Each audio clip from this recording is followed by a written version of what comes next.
اور ایک شخص شہر کی پرلی طرف سے دوڑتا ہوا آیا، بولا کہ اے موسیٰ، اہل دربار تمہارے بارے میں مشورے کرتے ہیں کہ تم کو مار ڈالیں، سو تم یہاں سے نکل جاؤ، میں تمہارا خیر خواہ ہوں۔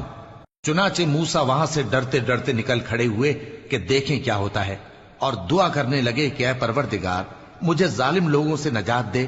اور جب انہوں نے مدین کی طرف رخ کیا تو کہنے لگے امید ہے کہ میرا پروردگار مجھے سیدھا رستہ بتائے۔ اور جب مدین کے پانی کے مقام پر پہنچے تو دیکھا کہ وہاں لوگ جمع ہو رہے اور اپنے مویشیوں کو پانی پلا رہے ہیں، اور ان کے ایک طرف دو عورتیں اپنی بکریوں کو روکے کھڑی ہیں۔ موسیٰ نے ان سے کہا تمہارا کیا کام ہے؟ وہ بولی کہ جب تک چرواہے اپنے جانوروں کو لے نہ جائیں ہم پانی نہیں پلا سکتے، اور ہمارے والد بڑی عمر کے بوڑھے ہیں۔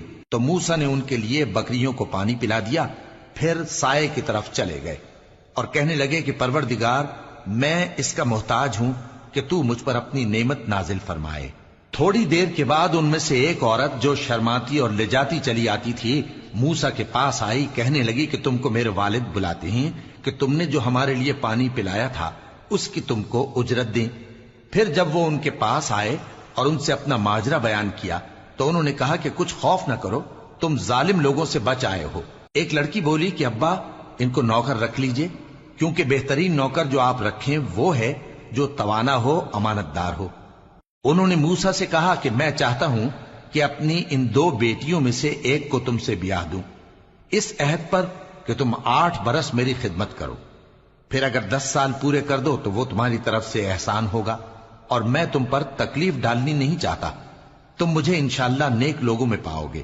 موسیٰ نے کہا کہ مجھ میں اور آپ میں یہ عہد پختہ ہوا، میں جو مدت چاہوں پوری کر دوں، پھر مجھ پر کوئی زیادتی نہ ہو، اور ہم جو معاہدہ کرتے ہیں اللہ اس پر گواہ ہے۔ پھر جب موسیٰ نے مدت پوری کر دی اور اپنے گھر کے لوگوں کو لے کر چلے تو طور کی طرف سے آگ دکھائی دی۔